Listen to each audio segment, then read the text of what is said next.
Welcome, guys. Hello. Oh, you're there. Oh, good. I was going to I'm say, I here. couldn't hear you for a second. Right, I'll No, make it's you message. a co-host. Hi, everybody. Hi, everyone. Good morning. Thank you for joining us. I know it's not early, is it? We said it earlier. It wasn't early. It's a little bit early.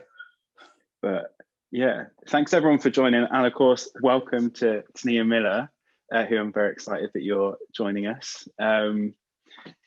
Yeah, I guess I was going to say, so where are you now? Can you say where you are? I can. I am in, I'm going to pronounce this wrong, even though I've been here for 5 weeks. It's been about Fuerteventura. Yeah, it's one of the Canary Islands. It's lovely. Yeah, I can't. Where are your faces? Why are you all being shy? Oh, gorgeous faces. That's better. Thank you, Kaylin. Oh, here we go. There we are. Hello. Oh, amazing. Oh, that's nice. Oh, wow, there's loads nice. Now. Oh, great. Yeah. Oh, perfect. So I will ask a lot of you to ask some questions if you have any. So don't be shy. I guess I'll just kind of kick things off then and say, so your first credit was in, well, from what I can find, it's like 2007.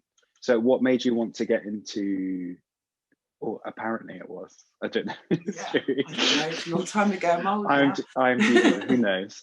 But what made you want to get into acting, and at that time as well? Did you always want to do that, or? Yeah, it's sort of, I was very one-track minded. I was fortunate that, when I was very little, I always knew what I wanted to do. I wanted to be an actor. And then, as a child, I wanted to be an actor, and I wanted to be a nurse, and I wanted to be an actor, and I wanted to be an astronaut.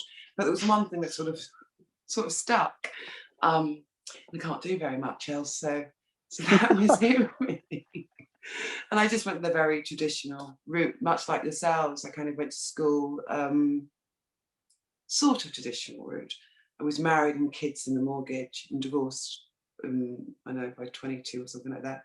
And then I went off to drama school and I went to traditional route thereafter. But yeah, it was just something I always wanted to do. Yeah. And so how did you, I guess, get your first job? Were you kind of working whilst at drama school, or?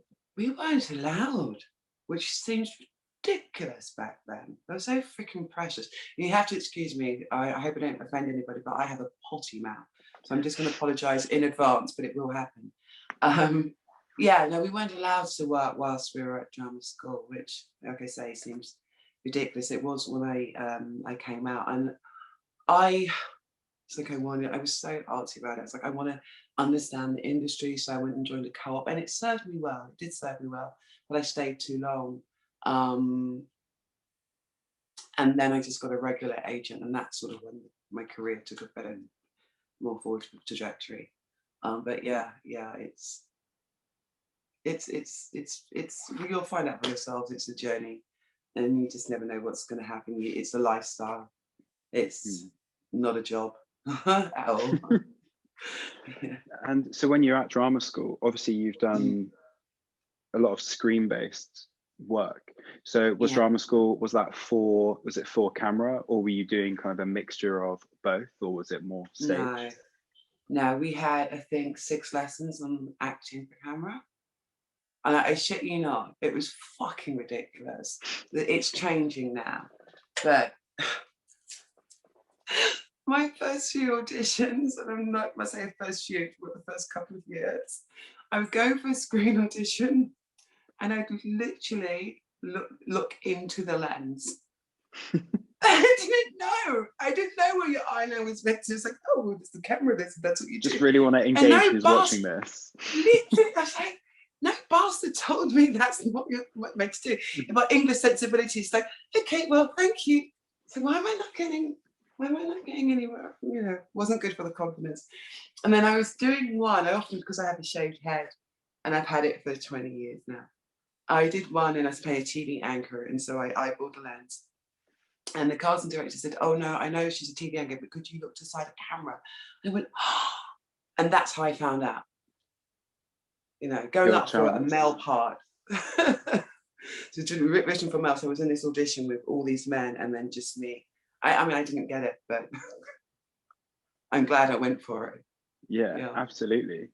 And then, so you mentioned that you got an agent, and that's kind of when your trajectory like changed. Yeah. So how did you go about getting an agent? Did they see something you were in, or did you approach them? How did that process go? Because that's something that I think a lot of people look for when they first get into the industry. Yeah, it's imperative. I'm not going to bullshit you. It's imperative to have an agent, and a degree of nepotism. That's the truth. So my current agents are still, that I've signed with them, and still my same agents now. And a friend, my ex-girlfriend, was with them, and she was hounding me, "Gotta see her, gotta see her." And I'm like, "Oh, but we're just taking on somebody else who was very similar to me."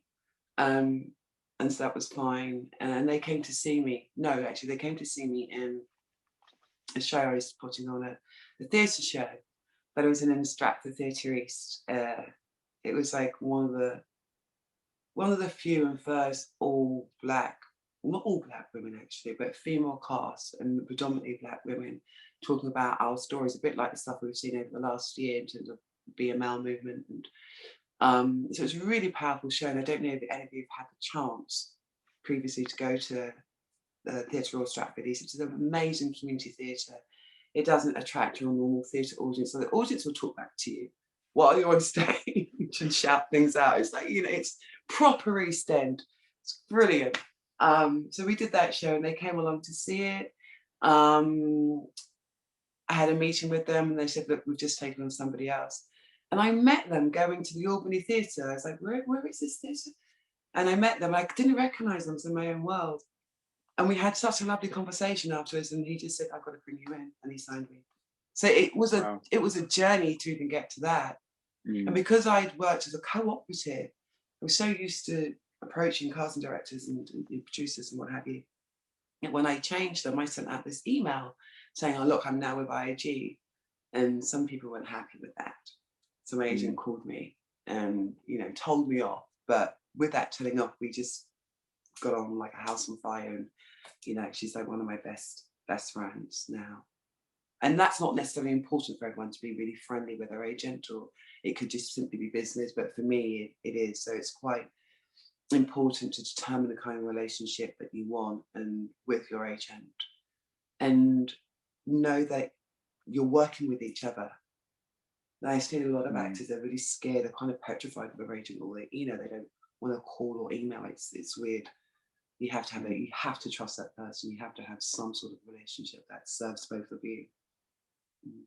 And so when you first get that agent and work offers start coming in, how selective are you about parts that you take? Or at first, would you kind of recommend take what you can get to get that experience? So once you've signed, work out a strategy of where you want to go, what kind of career, what stuff you're just not interested in playing. So for me, it was like, I don't want to play ghetto, council estate, single parent mums that have teenage boys that are growing up in the hood. I'm not here for it. Yes, it's true, it happens. I am a single parent. But it's not the only narrative, but because it's the only narrative that's been shown, it's dangerous, and I don't want to be any part of that. And to which she replied, "That's fine, there's plenty of other people who will do it," you know. And it served me. That decision served me. So we were strategic in how it might not be the best thing. I mean, dare I say, it might be fucking doctors. You know, we'll all do a stint on doctors or something, right? But you just got to be strategic, and the first thing is just get some experience, and you got the perfect place. As I always say to actors, go to the film schools, the reputable film schools, and do their shorts. That was standing, so you guys are in the perfect place for that. Yeah, definitely. And you're actually, I was going to mention it at the beginning, kind of welcoming you back to the film school in a way, because you were in one of our grad films in, I think, 2009 called Deadside. Yeah, it was Deadside. I was thinking, what's the name of that film? Was it Deadside? No, it wasn't Deadside. Deadside. That was so much fun. What was the process? Because it was kind of a post-apocalyptic-y. Yeah, Horror. I found it, and I watched it about a month ago after we were messaging, and you said you were in a grad, and I was like, how have I not noticed that you were in one of our grad films? And I went back through them and found it. Yeah, and it was very That's dramatic. That's why I agreed to do this. I was like, Bournemouth, yes, Bournemouth. I remember those guys. They were decent. They were nice. Oh, good. Our reputation precedes us.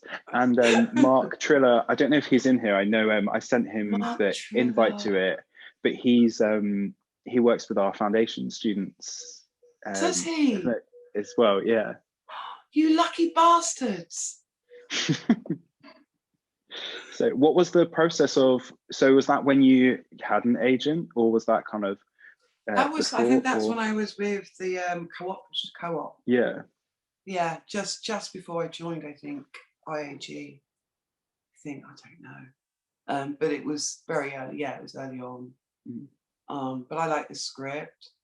Mark was amazing, and they were very organised for student film. And I think it was the first student film I had done. So I was really disappointed when I went to other stuff. I was like, oh, this is not what I expected, because you guys are such a precedent, you know. Yeah. And then I had to kiss that guy. It was like, oh. And you've done a few shorts since then. I guess this kind of jumps forward, and that's something you continue to do. Is that more of what's part of your decision to do that? Because obviously you don't, at your stage in your career, you're very successful, you don't necessarily need to do those shorts. So do you kind of pick ones such as Good Thanks You, which is done by one of our alumni, Molly, who I love. Was that because the story you thought it was important to tell, or what's your kind of thought process behind agreeing to do shorts at this point? Yeah, it's literally just that. It's like, oh, this sounds like fun. And Layla, I can't remember Layla's surname, I'm really bad with names, so I do apologise. But Layla, who is her godmother and also a casting director, I think sent a lovely letter to my agent. And I had the time. It was literally, I was on another job. The dates worked out. What was the weekend? That sounds like fun. Yeah, I'll do it. Not realizing that it was Molly's life. It was a true story. And then you go, okay, this is important. It's important work. I am a lot more selective with the shorts. I did one recently as a favour for a friend, and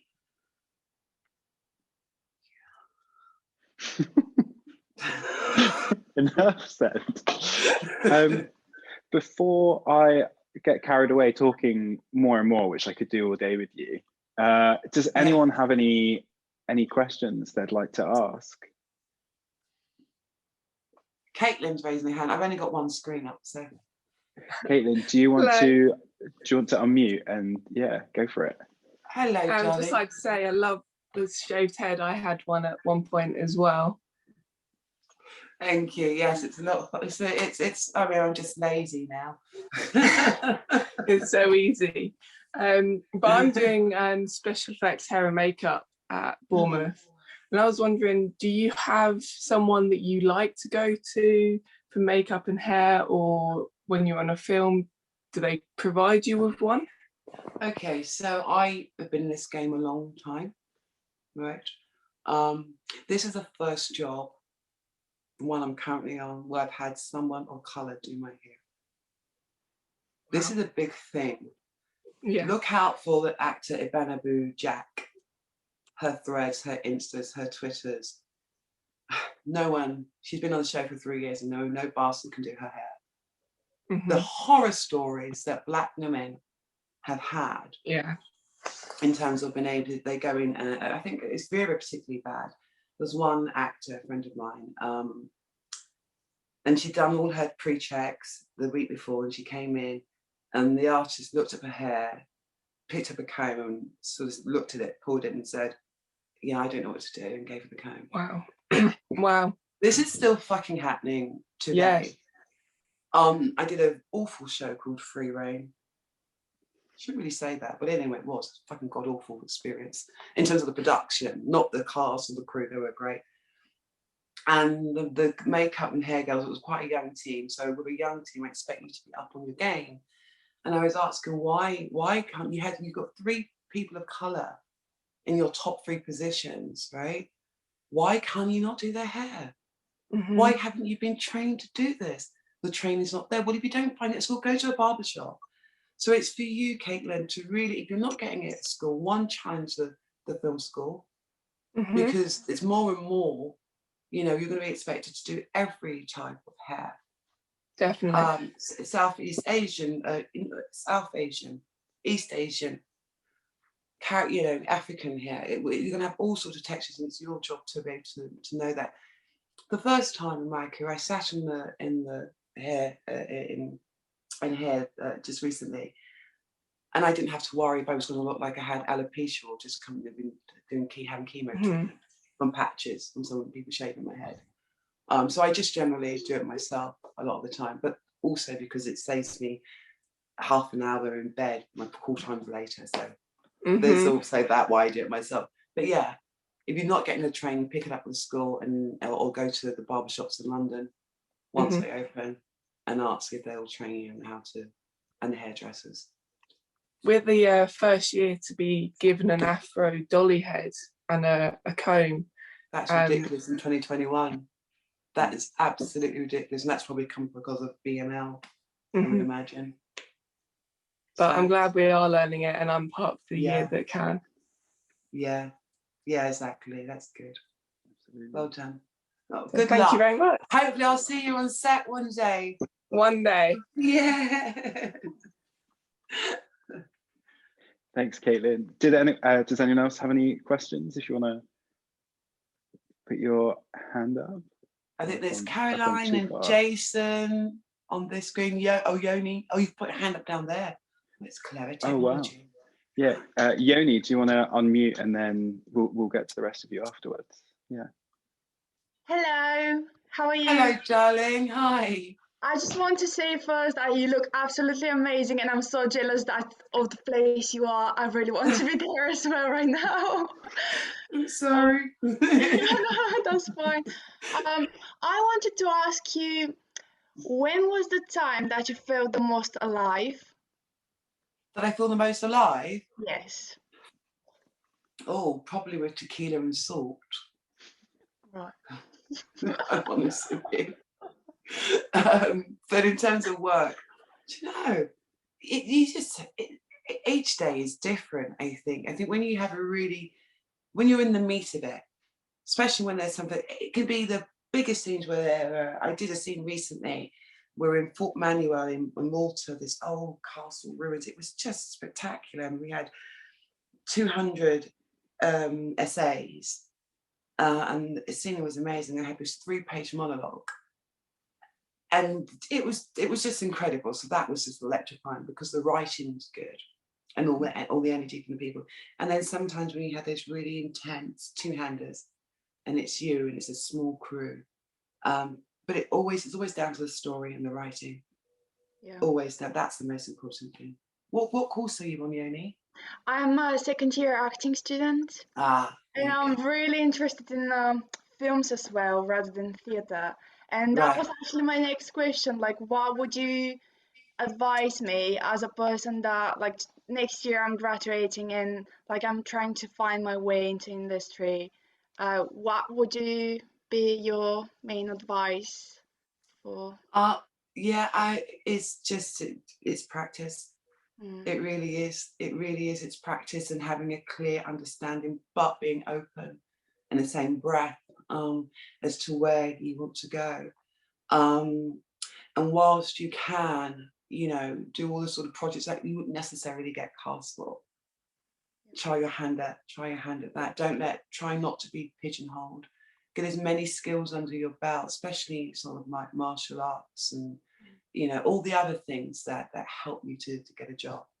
And your accents, work on all your accents. Keep that up. It doesn't stop when such a hypocrite, but it doesn't stop when you finish school. That's when the real work begins. That's when the training begins in earnest. You know, there's nothing better than being on the job and doing it. And if you're not getting the paid jobs, then seek to again work with student projects. Yeah. Thank you so much. Thank you. You're welcome. Good luck. Thanks, Jenny. Jason, would you like to unmute and go for it? Hello, Jason. Hello. It's amazing to be talking to you because I absolutely adored Years and Years. It was literally one of my favourite shows, but I'm not going to get mine too. Literally, I thought it was such a fantastic representation in it as well. I'm a trans actor, and my question is, I'm kind of a bit worried about going into the industry as a trans and LGBT actor.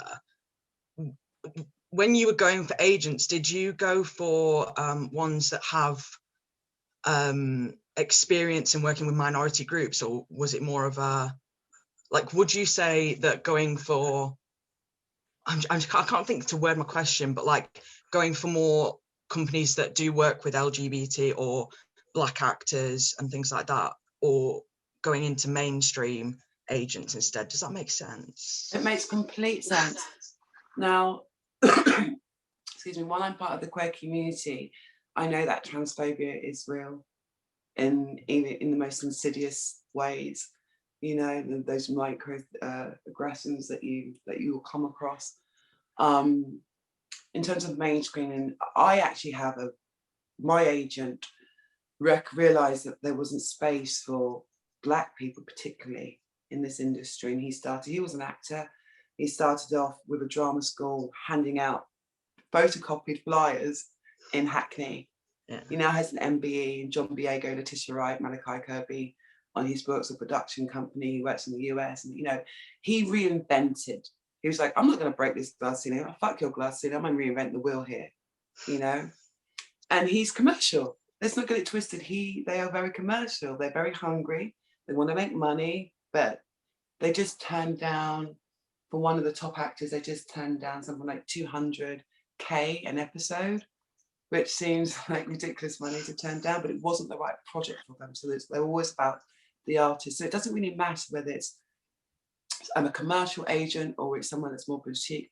What matters is the relationship you have with that person, and that you feel safe with that person. They're not just going to put you up for trans roles or queer roles or LGBT. You don't want to be pigeonholed. You'll never fucking work, darling.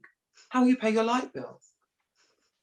The industry boxes us enough as it is and says, well, you're this type of person. Your job, and this applies to everyone to do, is to, if you've just been playing queer, or you've been playing girl next door, you've got to cut it.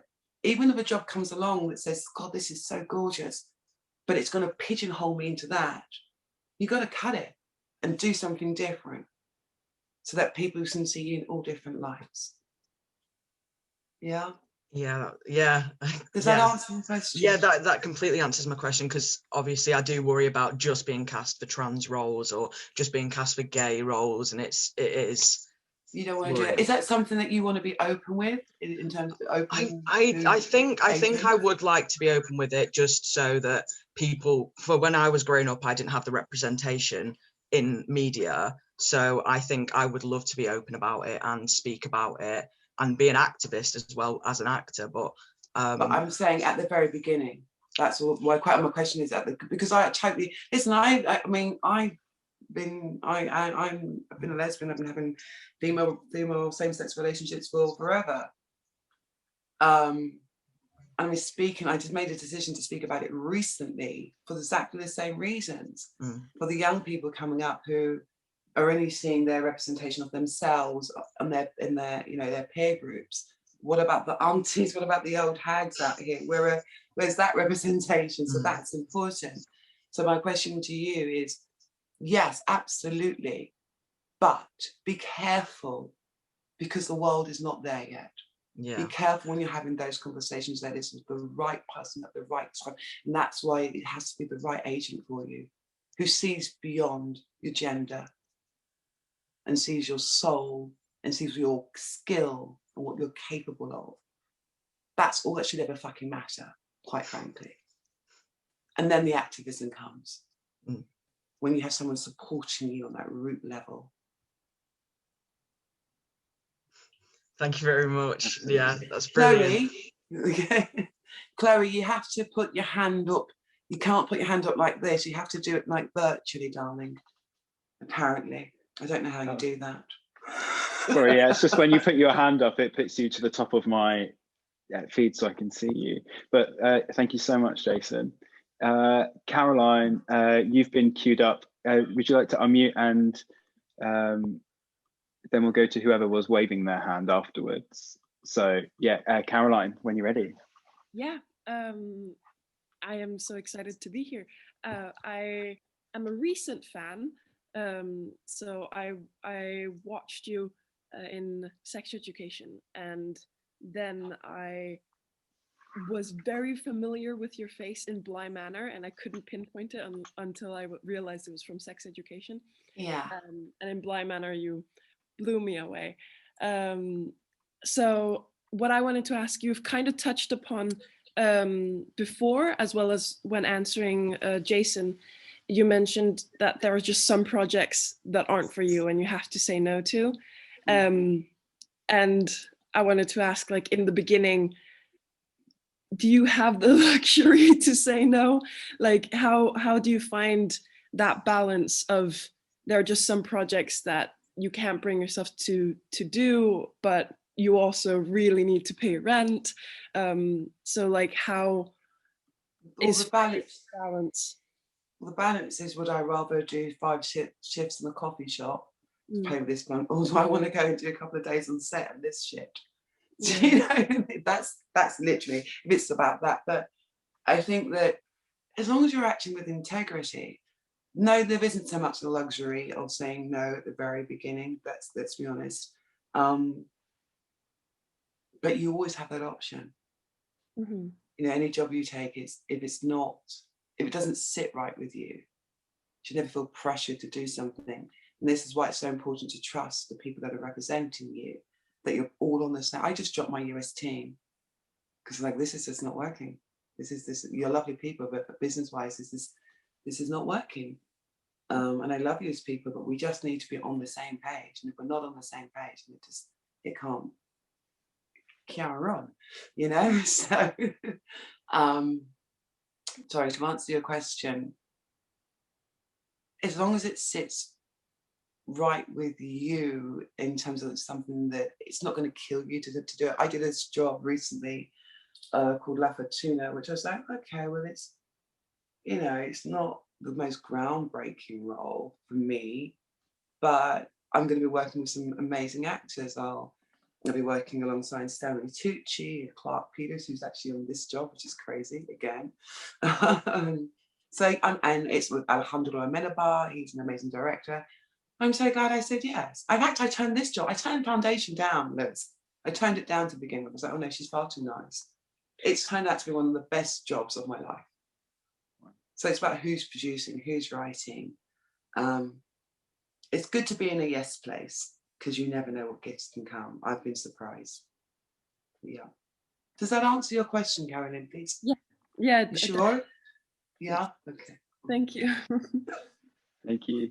And who was waving their hand? Was that Aaliyah or Aliyah? Chloe. Oh, it was Chloe.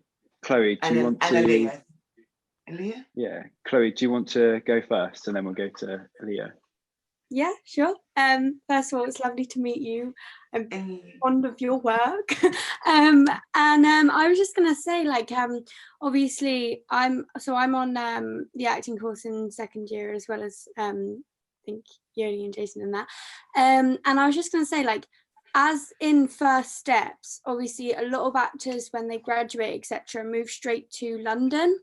And obviously with how the industry is developing, there's a lot of, like, say, self-taping coming around instead of like going straight. Obviously there'll be still auditions where you'll have to go in, but what I guess I'm asking is it imperative that you live in London, or do you reckon you still get the same opportunities living like around London or like in other places where you can easily commute if you need to go to a job, but you can like, you know, self-tape somewhere else, etc.? Or do you reckon you have to be strictly in the heart of London in order to see the opportunities? I think those days are gone. I was recently going to move until about this time last year. I was in Los Angeles planning to look at houses because it has an industry and it has sun. It's like, I can't take the bastard cold anymore. I just need the sunshine. But Gavin Nilsson is putting up his property taxes and all that bullshit and can't walk anywhere. So I've decided to move to Portugal for the simple reason COVID has changed the landscape. I can't tell you the last time I was. When was the last time I was? And the last audition I had, I went into the room, was years and years. That's the last time I was actually, and I've had plenty, lots of jobs I haven't got, but I've had plenty of auditions since then. One, you're either on a job, hopefully, right? So you have to self-tape. Anyway, and casting directors were moving that way before COVID, and of course now we have this virus. It's all self-tape. They will put you up in a hotel. They want you. They'll put you up in a hotel. They will overnight. They have the budget. It will be some basic, especially if it's BBC. There'll be some basic budget hotel, you know, a room, but it'll be lovely because it's the first time, and then the novelty will wear off many years later. So no, you don't have to. You don't have to. It's not imperative. Thank you. Thank you, Chloe. Aaliyah, would you like to go next? Hi. Yeah. I'm actually on the film course, so not the acting course. And my question was a bit more about how you work with different directors, because you mentioned that you came in for like a grad, which is kind of amazing. And, you know, there's kind of this this thing going around where they keep saying like big actors do want sometimes to like act in smaller shorts because it gives them the opportunity to do something different and, you know, to work with different crews and see maybe the emerging talent. And I was just wondering, like, how would you approach, or how do you like to be approached by a director or a scriptwriter or someone who's really interested to have you work on their projects? Because I understand that there'd be an agent probably, and like the agent's not really going to talk to someone who maybe is lower profile. And then also your relationship. I guess there's like a lot of questions there, but no, I understand. I know that my agent turns down stuff all the time, and I have no knowledge of it. It just doesn't even get to me. But I trust her. There was one. It was a friend. Said, "Yeah, I contacted your agent," and it's like, "Oh, fine, I didn't even know about that." And so I actually wish she had told me in that instance, but I trust her. Why she said no. But the etiquette, is to go through the agent.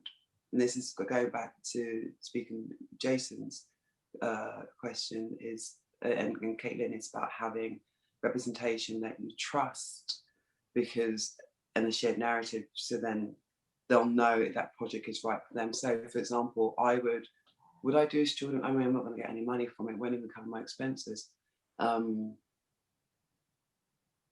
Would I do it? I'm not going to come in for a cameo. If someone asked me to do something recently, a friend, again, another student, years ago that I did his show, but it wasn't the lead. It was, you know, a supporting lead. I'm not going to work. I'm not. No. What do I get from that? No. So just, you know, if you're going to approach an actor, don't make it for the supporting. He's got profile. Don't make it for the fucking supporting lead. Like, make sure the writing's good and something that perhaps they haven't already done. If they've already done it, they're like, oh my God, they were writing that and this character's like this. They have no reason to want to do it again. So you've got to think a little bit outside the box. What would make this appealing to somebody who has a slightly raised profile? And listen, if you don't ask, you don't get. And then, I mean, I get loads of DMs on social, but I don't always see, because they don't come into my general inbox, but sometimes I do, and I'm like, actually, that sounds fucking interesting. So I would say contact people through that way, but with the respect of, is there an agent I could speak to? Is there something that you'd be interested in? Or just a heads up, I really like your work. I have contacted your representation. So, you know, they know that you're following etiquette. So then they have an awareness of it if they see that. And then they can speak to them. Because I've done that. I'm like, oh, so I got a DM about this. Or I'll say to them, speak to this person. And then we take it back from there. Yeah, that makes sense. Do you have a project? Do you have projects in mind that you want? And nepotism, right? Nepotism is great. Sometimes it shouldn't be, but you know, sometimes if you can pull in favors, there's a lot of pulling in favors in this industry. Yeah. Sometimes it's real bullshit because people don't, like yourselves, don't get a look in, you know, unless you have those contacts. So no, I think that's interesting. And kind of that continues that, like when you get onto a project and you're working quite, I guess for series it might be different. Like I think it was Jason saying it, but I thought Years and Years was like really, really incredible in the scope of it, and the cast seemed incredible. Like what kind of relationship, or what do you find gets the best performance out of you in terms of someone directing you? Everyone has a different process as an actor.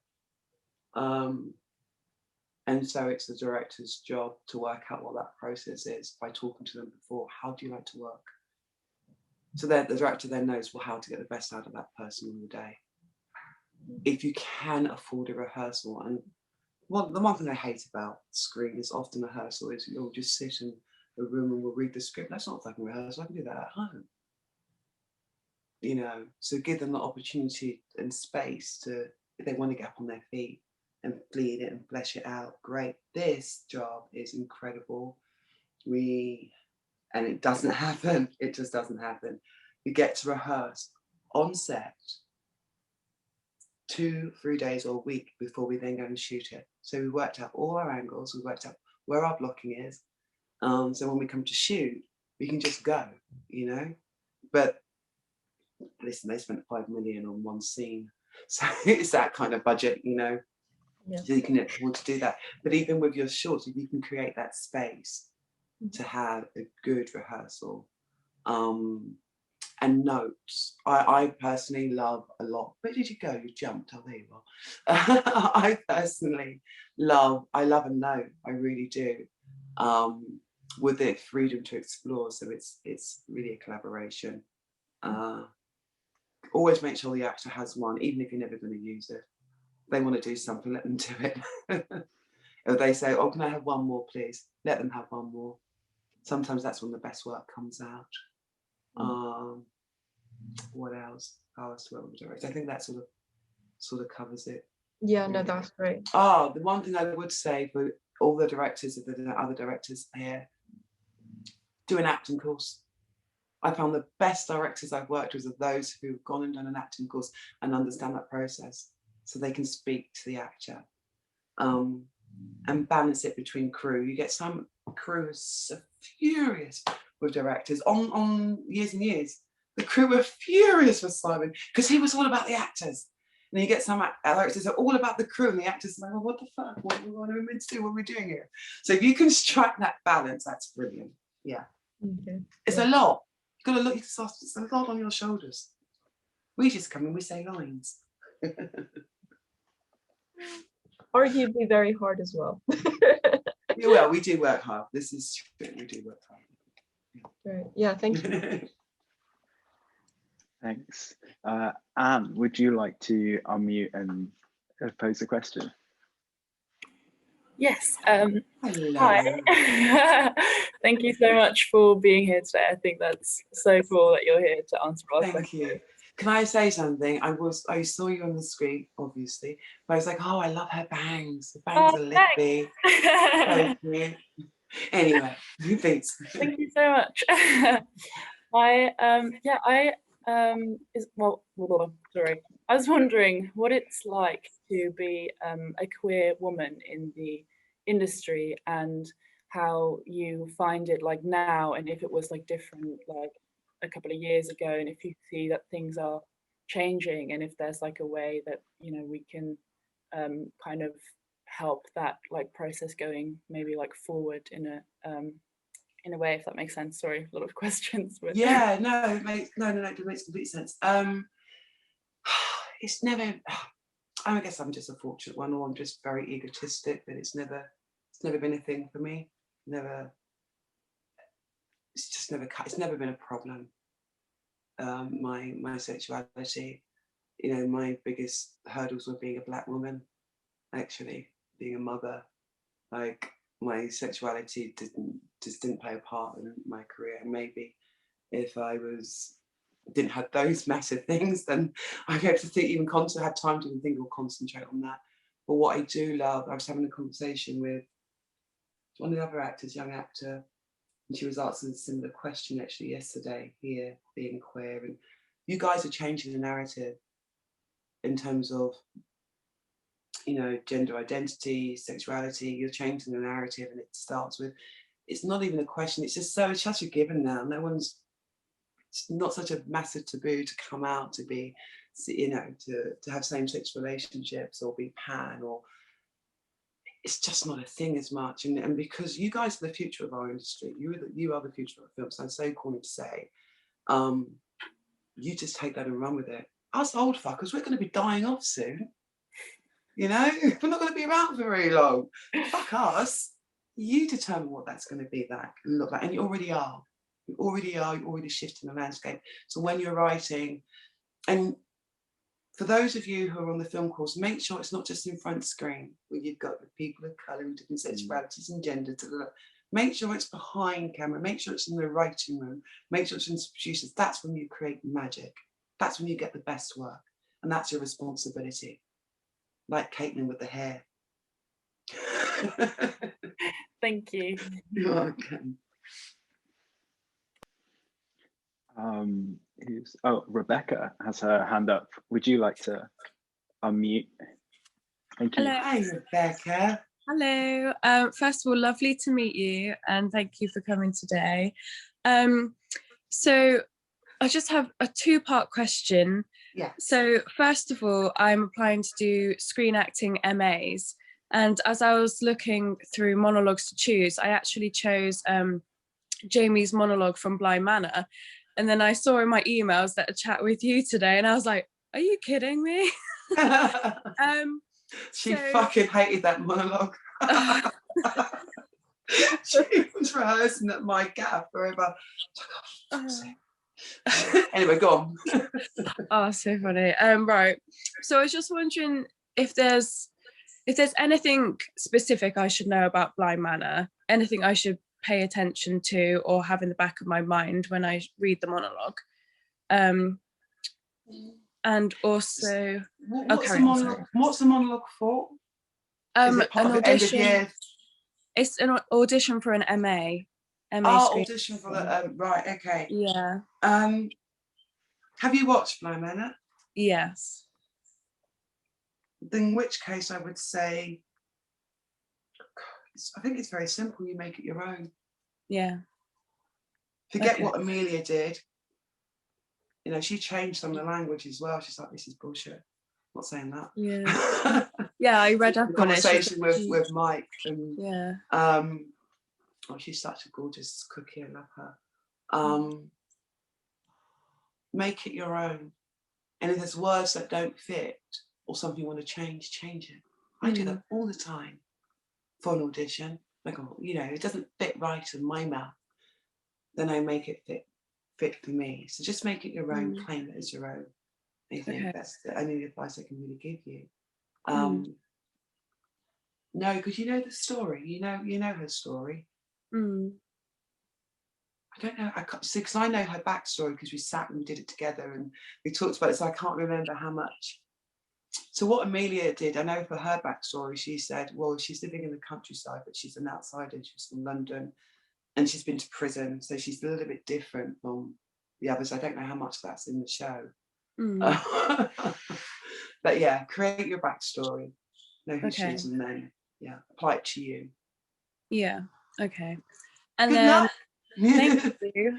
The second part of the question was, so I've done an audition for like theatre recently over Zoom, but I haven't, is it any different for auditioning? I guess for if I'm auditioning for a Screen MA, are they looking for like, I know you don't put your eyes right down to the camera, but is there anything you should, I don't know, take into account? Because they're obviously going to be monitoring how well I am performing on camera. Yeah. I would say lighting is really important. It's just the basics, you know, just to make sure. I don't know, you probably already know this, I don't know how helpful it is, but it's just lighting mid-shot. Try and have a reader in the room. I know a lot of, and you know, if you can't have a reader in the room, then put their voice via a speaker, so it sounds like they're in the room. Okay. I'm not the best technical, I don't fucking know. But Lewis has my email, my deets. If you do the tape, if you want to send it to me, I can look at it and give you notes. That's probably the best I can offer. Okay, that's fantastic. Okay. Thank you so much. Oh, you're welcome. Thank you. Good luck. Thanks, you. Rebecca. Elise, would you like to pose a question? Yes, but thank you so much for getting my name right. Not a lot of people do. Oh, good. I have been worried about some of the other ones I've said of getting them wrong. So I'm glad at least I've got confirmation I got yours right. Hi there. I am a first year acting student, and I do apologise. This is a very mundane sort of question. Oh no, don't ever apologise. No apologies. How do you deal with nerves and things, or have you sort of overcome that? I know it's different for other people, but taking on new characters or working with new audiences and stuff, I definitely tend to get that little, okay, just breathe. First line out, and then it's good. So how do you sort of... Oh, well, you're lucky it's good. After the first line, well, I think you're already there. Well, bloody done. I do suffer from nerves. It's funny. Sometimes I'm just like, oh, whatever. You know, like, we're not saving anyone's lives. Yeah, I know there's a lot of money, but no one's going to die. It's fine. We're just telling stories. And that takes the pressure off because it's the truth. You know, when everyone's like, oh my God, we need to make the day. And I'm just like, no, come on, guys. It's not that deep. You know? But recently, I was doing a scene with the most amazing director, Roxanne Dawson. And I was in my head.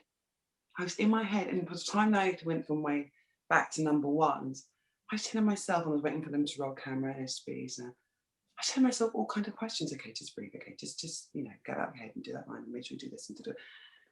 Honestly.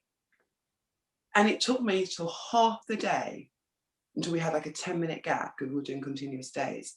But I was like, Tania, like, come on. Get it the fuck together, girl. This is ridiculous. But half the day before I was able to, we have those days sometimes. We just have to kind of go, all right, I'm not in the best place today. That's okay, because we're going to have them. But a very practical thing, which is a Thai thing, is which I learned in my third year of drama school going on. So I was so nervous. But if you just under your sternum here, if you circle it anti-clockwise, it just calms your heart rate down. Oh. Right? And so that I was like, if I'm ever really desperate, I can just do that and breathe, and then I'm in a good place to go.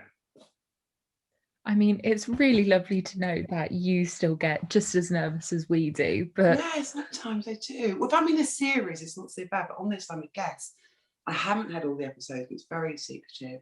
I don't know the tone, so I'm really reliant on the director.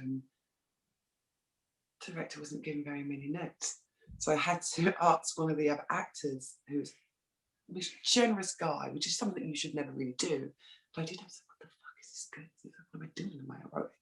You know, and so now every scene I do, I look at him, because all my scenes with him, Lee Pace, name dropping here, but he's such an amazing fucking actor. And I'm not name dropping because he is that generous, and I look to him for notes at the end of the scene. He's like, okay, well, maybe we do this and we do that. great thing that you can do as well is to rehearse it out on your own time with another actor if they're up for it. Sometimes like Rory Kinnear, it's like, fuck that, no. Lee's like, yes, let's have it, let's do it, as many rehearsals as we can in the makeup chair, or on a Sunday afternoon we get together and do lines, and so then when you get to set you're ready. Yeah. Okay, brilliant, thank you so much. Thanks, Elise. Does anyone else have any questions, or shall I jump in with some of mine? I think Elizabeth Page has one page, but she doesn't know how to do the hand thing, I assume. Oh, okay. Yeah, do you want to go for it, Elizabeth? Hi, yeah, sorry, it didn't show up at the bottom for some reason, so I just went for the chat. No worries. So apologies. Yeah, so hi, it's great to see you. Sorry. So I'm trying to think of how to word this, so apologies in advance if it comes across as very disorganized, and sorry if I sound like a 50-year-old man with a sore throat. So you don't need to apologize. So yeah, I'm a first year creative writing student, and I'm working on a project at the moment, just doing a script, but when I was applying for uni I was quite torn, because since I was really little I've always been a performer, so I've always been like on stage, and I've always been just fascinated with films. They've been like my main, books and films been like my main passion, if you will.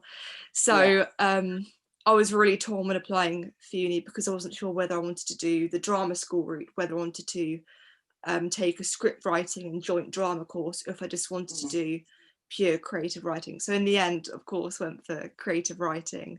It's just the courses really, spoke to me in general.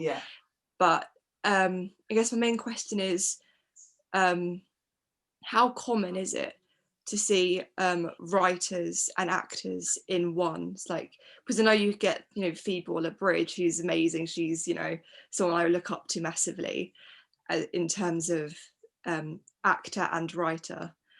So is that something that happens a lot in the industry? Is it common, and is it something that anyone, oh my god, what is happening? Or is it something that would maybe make it a bit harder for me in both aspects, both as a writer and an actor? Because one of my main concerns is when pitching a project or something that I feel quite strongly towards, and basically saying, oh, I would really like to also be in it, without sounding really self-centered and without taking opportunities from anyone else, if that makes sense. Well, it makes sense, but I don't think that, listen, you are in the fabulous position of being able to write your own bloody stuff and, then just seek some funding to get it made. I don't have that skill. I'm working with, I can't think of Nicole's last name.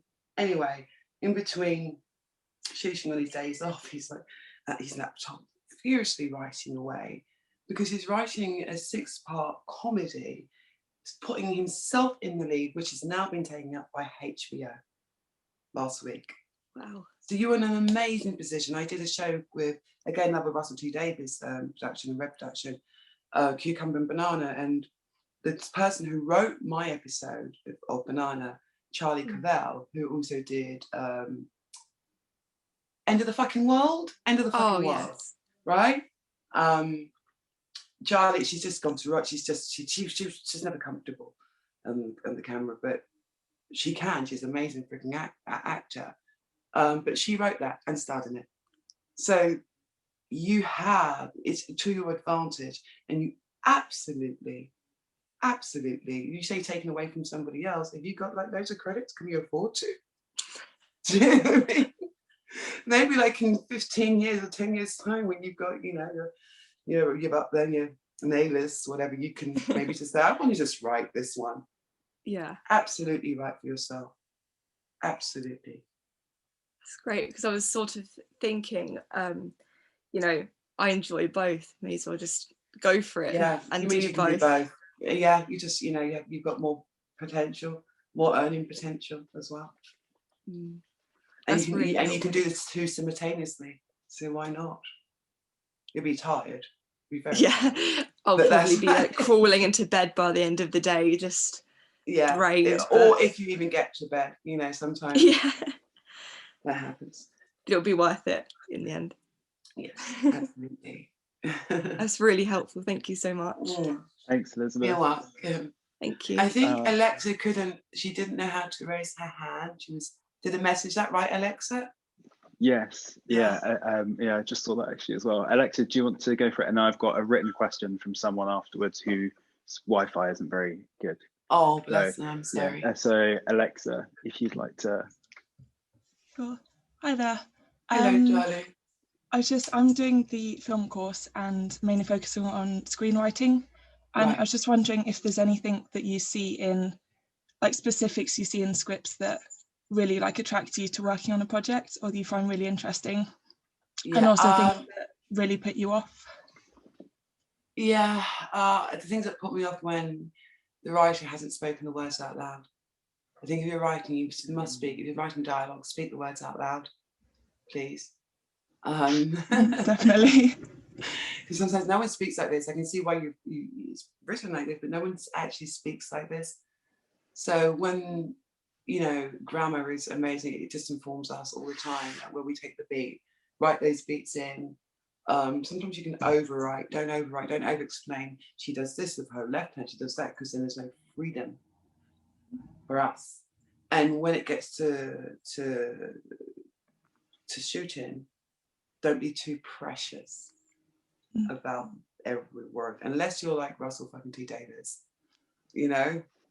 Don't be, which is just like, you just don't bastardize your scripts, you literally word every single word verbatim, in the order that it's written, because, you know, he understands what he does with his, in terms of his rhythm. Be open, because there's so much that you yourselves can learn as writers when you hear an actor's interpretation and say, okay, well, we change this, you know. So get people to read your scripts out, read it out loud before you send it off. That's the only thing that really jars me when I come across the script. Is that yeah, that's it. That's great, thank you. Thanks, Alexa. The question that is from someone who can't go on video because of Wi-Fi is Benedict, who says, I'm a third year costume and design student, and I was wondering how close of a collaboration you have with the costume designer. And is there anything particular a designer does that you wish several designers would start doing? The ones that stand out to me are those who really that get in touch way before the project actually, and you sit down and you have a conversation. So it's like that for me is a real collaboration. I spent many years wearing shit that I didn't like, didn't feel right, because I wanted to be polite, and that's my bad. But yeah, as a costume designer, I think that it's just really having those conversations with every person, your producers or directors, but especially as from the actor's point of view, that you're both on the same page, you know.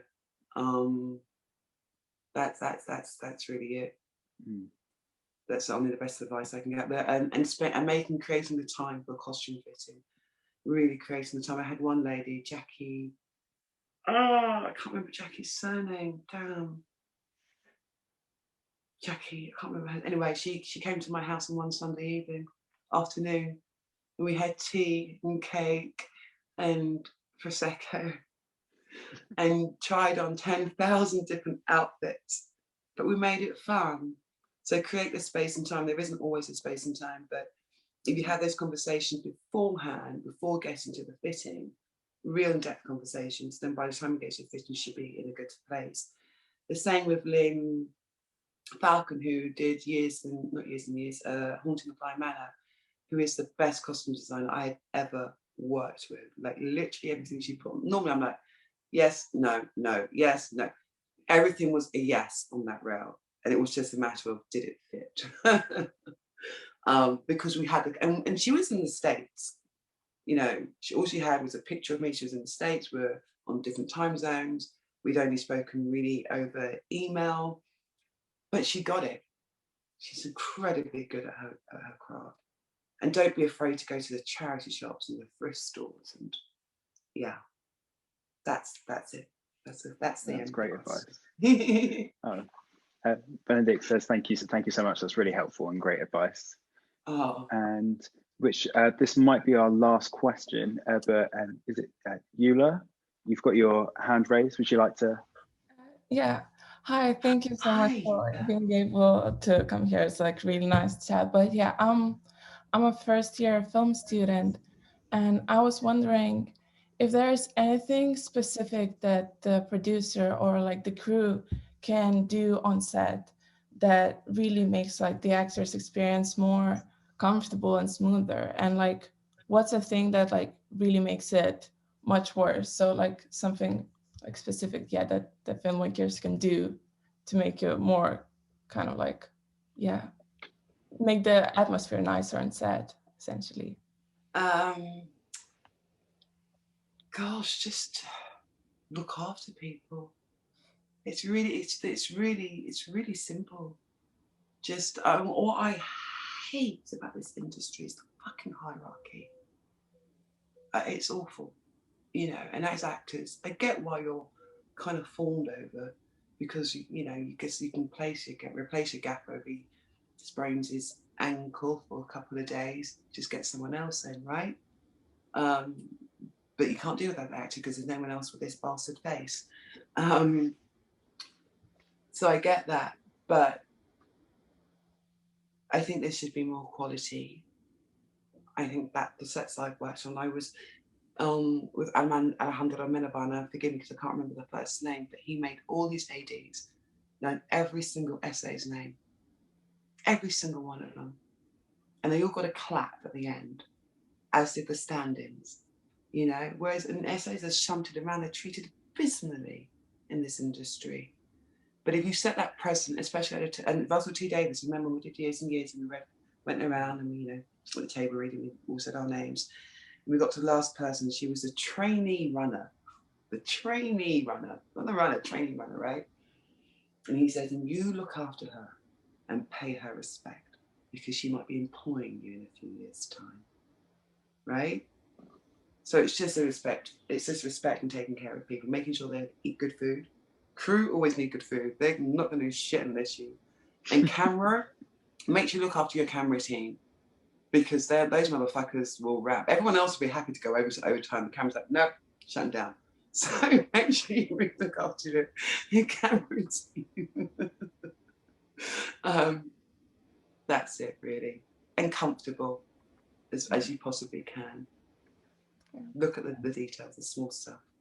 Yeah, thank you. Thanks, Eula. I know Tilda, if you've got a quick question, I know you've been messaging, you can't find the hand up button. Oh, if you've got a quick question, Tilda, would you like to unmute? Hi, yeah. Sorry. I'm so sorry. Can you just give me 2 seconds? I'm so sorry. We can go over just a little bit. No, I'm meant to be in therapy. I got to tell my therapist I can't make it. Just gonna quickly text her. I told you I was ditzy, Lewis. I'm sorry. Are you sure you don't want to go to therapy?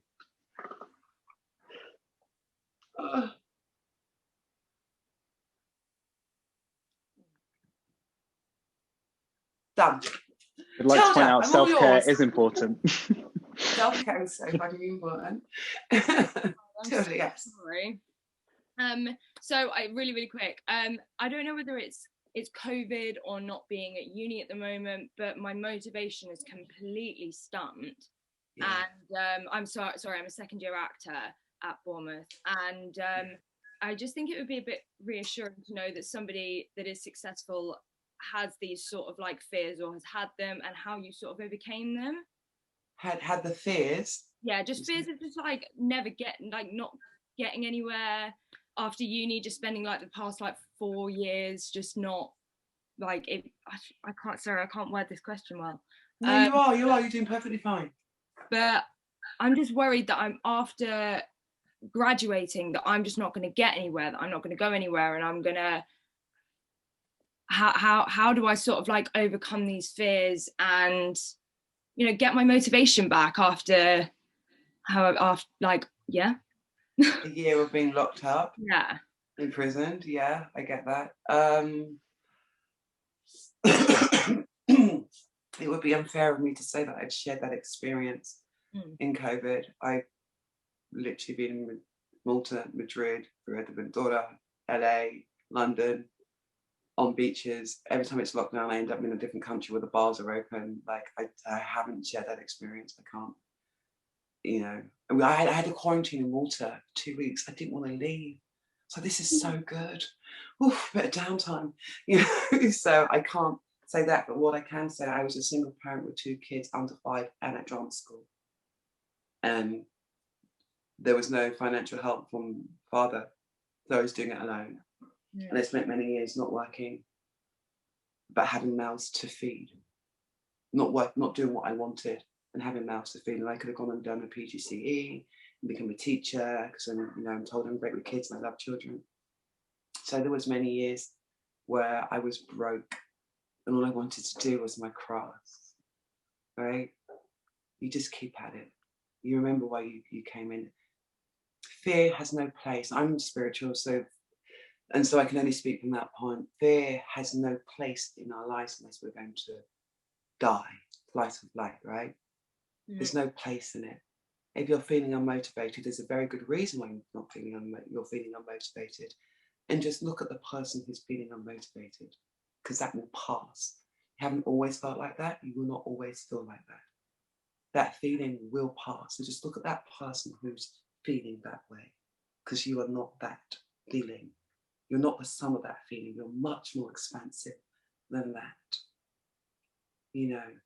And I think whenever I have sort of fallen into depression at times, when I have been in an ill state of mental health, I just had to kind of be kind to myself and gentle with myself and sit with it and not try and fight it, not give myself a hard time, because it just prolongs it actually, you know. It's okay to not feel motivated. I must feel motivated. Why must I? I don't feel fucking motivated right now. I won't do anything. I want to get out of bed. I want to brush my teeth. I want to sit here and eat fucking Cheetos or Wopsits and have just yellow stains on my bed. Let me tell you, honestly, that happens. It will pass. I can't say that you're going to get the most amazing job when you graduate. It might be as you graduate, or it might be in 10 years' time. But it will happen. I went to drama school with a lot of people, and fear got the better of them. So they're not doing what they love. And they text me and say, "Oh, Tina, you're doing so well." Because fear got the better of them. And they decided they were going to have families, which was great. I mean, I already had mine. I started incredibly young. They opted for life. But literally, we have this one life breath now. If we're not fucking doing what we love doing, what is the point of being here? What is the point of being here if we're not doing what we love? So yes, I have bills to pay and I have mouths to feed. Let me tell you, my 3rd year of university, I hadn't paid my rent for a year at drama school. I got an eviction letter. They were coming. I saw the van outside trying to measure up the windows to put the grills on and shit. I said, "I'm going to go to drama school. It's either rent and children. It's like, I can pay the rent, but kids you come, I'm not going to eat. Or I can feed my kids and go to school." And I made that choice. Fear has no place in your life, Tilda. Yeah. Don't be kind. Be kind to yourself. Be gentle with yourself. Yeah, it's just a really hard time at the moment, and I know that obviously it's not just for me. Like everybody is feeling like this. But yeah, wow, you're amazing. Thank you. What are the things that bring you joy? What are the tiny things that bring you joy? My family, my friends. Daily exercise. Always, get those endorphins going. What is it about you? You don't even have to say, but it's just a question for you to think about it. What is it about yourself that's nothing to do with family or friends or an activity or something that's outside of you that you have to do? What is it about you that brings you joy? It's what are things that you don't have to answer it, it's for you, that you love about yourself, that make you happy, on the achievement that you've done, whatever that might be. look where you are. You're here having a fucking Zoom call. You're obviously motivated, right? Why should we have this conversation? Yeah. You're gonna be all right. Promise. Yeah. That really is great advice.